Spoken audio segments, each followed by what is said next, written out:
Hello all, welcome to the Lunar Sea Spire Steven Universe fan podcast. This is episode 264, and today we'll be talking about the intro for Steven Universe Future. I'm GC13. And I'm David. So, we're doing it. We're recording an episode about 20 seconds of intro.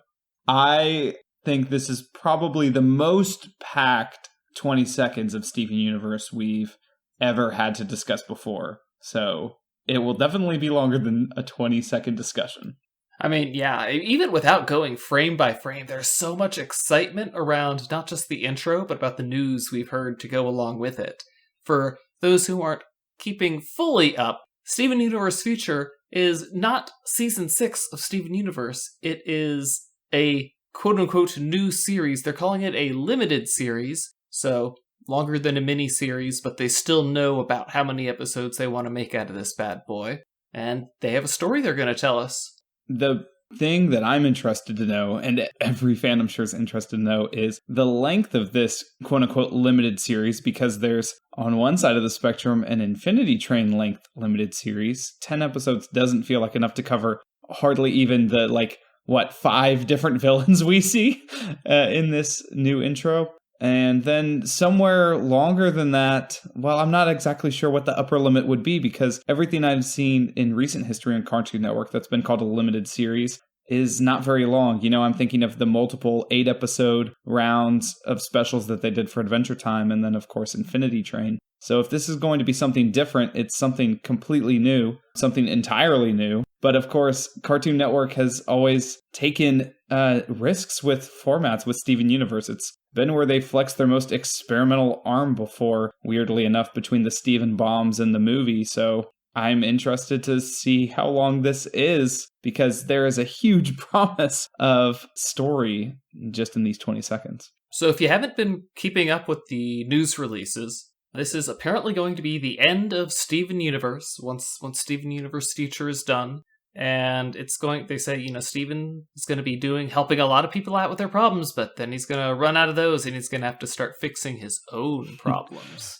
I loved how absolutely awful that sounds for Steven. That made me think a lot about how Steven's journey kind of did feel complete after the movie. So it made me wonder what else he has to deal with internally. He's already accepted his identity as Steven and not his mom, but it does seem like problems from his mom continue to linger on and on. So it's either related to that, or there's some other new insecurity or personal problem that I can't really think of at the moment that Steven's going to have to deal with. It will probably develop over the course of the series.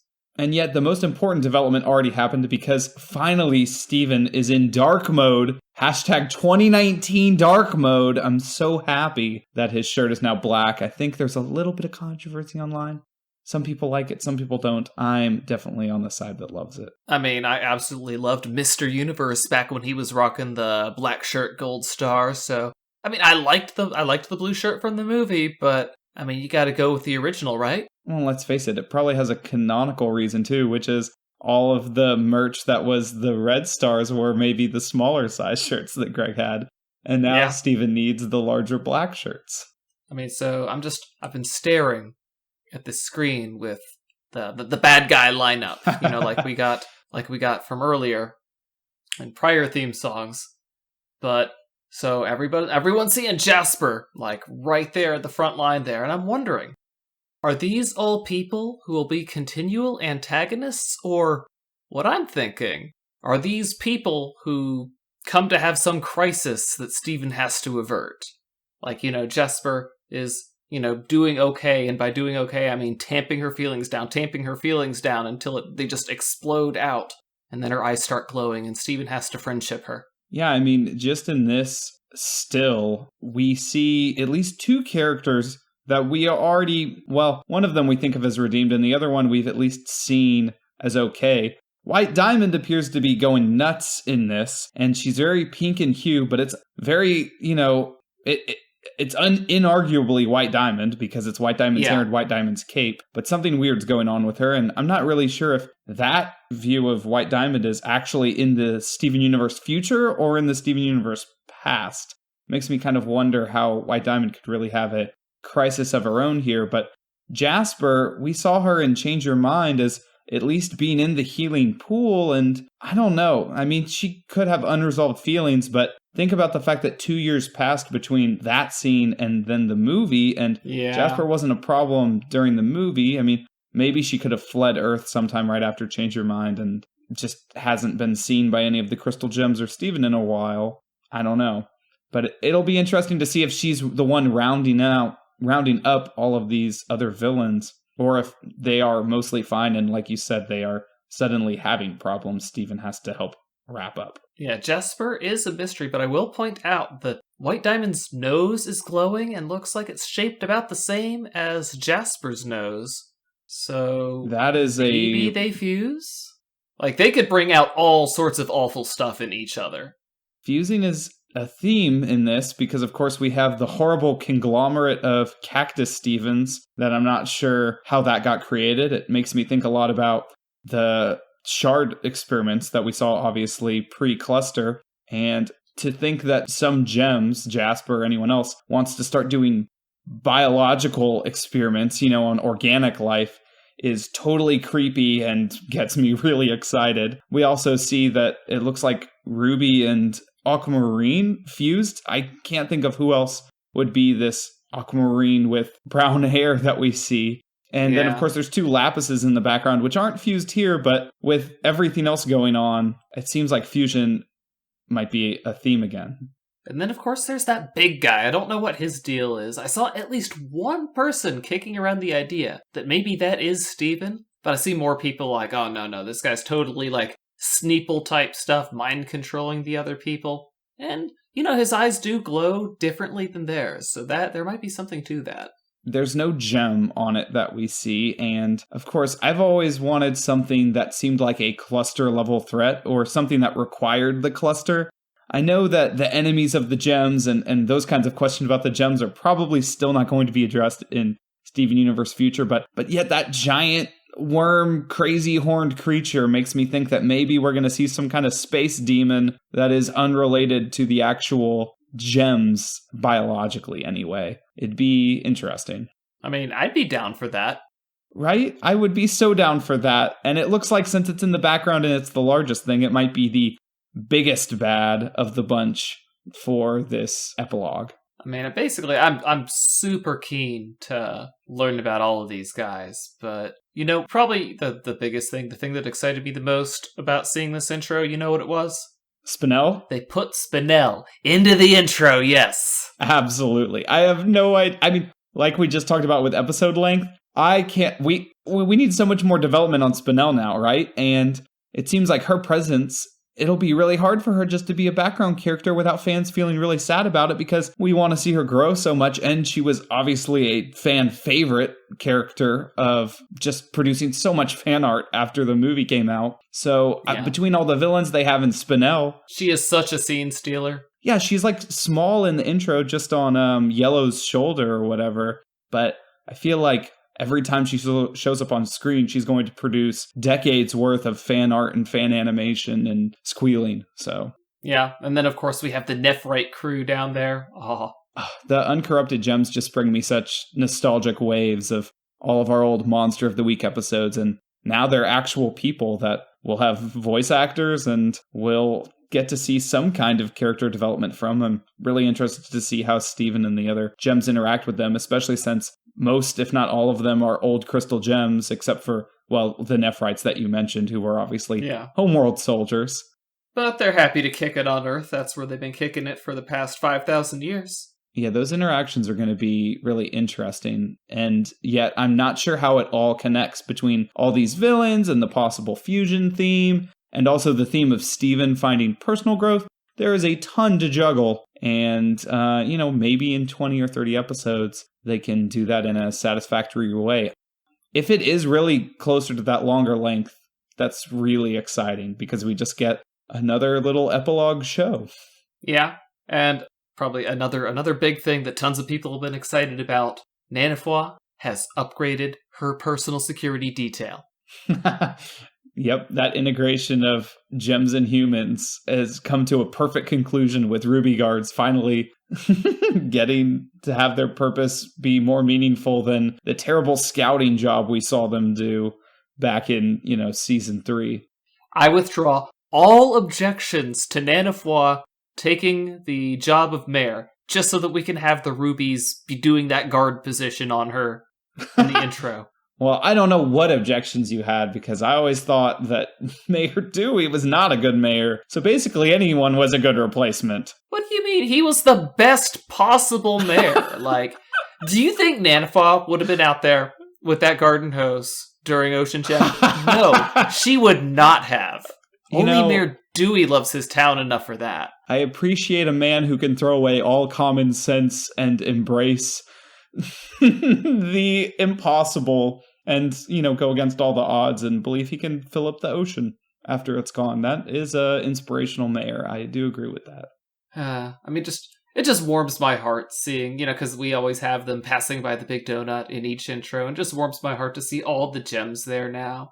Ronaldo and PD hanging out. Well, even Onion's space on top of the Big Donut has finally been taken by the ice monster that we saw. Yeah, the mysterious gem. Mm-hmm. That's okay. He's creeping out underneath the table now. Yeah, we probably won't have any crazy revelations about Onion this season, but I would love for that to be thrown in Steven Universe Future, an explanation for why Onion hasn't grown. But I think they like keeping Onion mysterious and weird. I hope they take that further slightly this time. So also, that animation looks hot in this intro. Do you think that the overall production quality is going to be higher on this limited series? Well, if you have storyboarders who, a lot of them at least, are getting very experienced with their roles, and if you have budget to kick around to get more hours at the animation studio, then you could go crazy. That's what I'm hoping for. Between the movie and now, if Cartoon Network had, given this little project a little bit of a monetary boost, that'd be really cool. They might have only done it just to make the intro look cool, but man, the intro also looks really cool. The whole rotating camera that they do for the, Steven and the Crystal Gems running just looks beautiful. And obviously, even the way they just pop up saying we looks really great. And of course, since I've been listening to so much of the Steven Universe the movie soundtrack, familiar. Why is this so familiar? It's just... The movie came out a month ago, and I already feel super nostalgic for it, because the soundtrack is so good. So, obviously, this is great.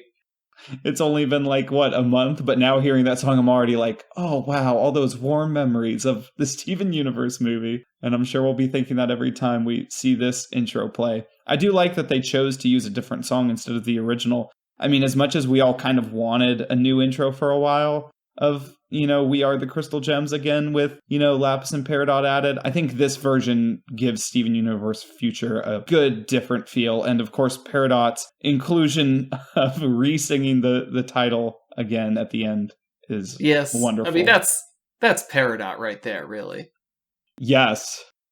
So, all in all, that's, obviously we didn't get a time that the new limited series is going to be coming out, but dropping the intro on us was a pretty good way to generate some hype, so hopefully it comes out sooner rather than later. The original series started airing in November. That would be thrilling if they were to start airing Steven Universe Future on perhaps the 6th anniversary of the first episode of Steven Universe? ? That would be wonderful. At worst, though, I think the longest hiatus we've ever had in Steven Universe was only 8 or 9 months at worst, right? So we should be expecting Steven Universe Future to drop at least in spring of 2020, but at absolute latest fall 2020. But I don't expect it to be that far. I'm going to predict right now, the Cartoon Network does something for the anniversary of Steven Universe's first episode. Either they start airing Steven Universe Future, or they do here's a sneak peek at the upcoming series and air the first episode, or they at least put the first episode up on the app. They gotta do something.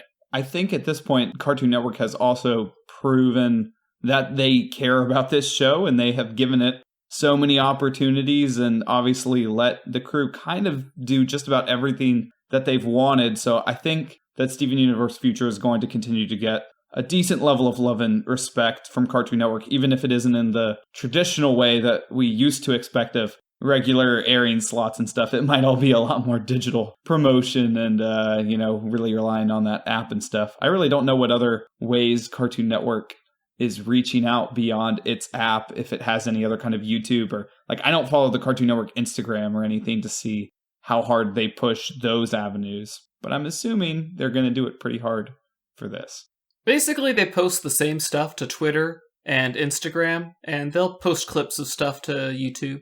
Also, we're getting that, in the meantime, even before this series comes out, we're going to get that art book, which commemorates the end of the era of the old Steven Universe. That will be something to look forward to in the meantime. But yeah, hey, with Cartoon Network having the 8 o'clock time slot back from Adult Swim for a little while, they have started putting the Steven Universe reruns in there on Saturday at least, so that'll be nice. Hopefully that kind of builds up an expectation and we can get some good premiere slots soon. Yeah, it almost seems like that's in anticipation, like airing this almost shonen anime type, epilogue series and doing it at the normal time that Adult Swim or Toonami would start. That's cool. What are we going to call this? Are we going to stick with Steven Universe Ship It In like we had all been anticipating? I saw one person propose Steven Universe Alien Force, and I kind of like that. I don't know if I'm ready for Steven Universe to have all the bastardizations that Ben 10 had, but, I liked Alien Force. So I guess we'll just have to feel that one out, guys. Join us next week, though. Until then, I'm GC13. And I'm David. Don't forget to leave us a like on YouTube or a review on Apple Podcasts. Later, everybody. Our opening and closing music is by James Roach. For more Steven Universe fan-related content, please visit lunarseaspire.com. Thank you for listening.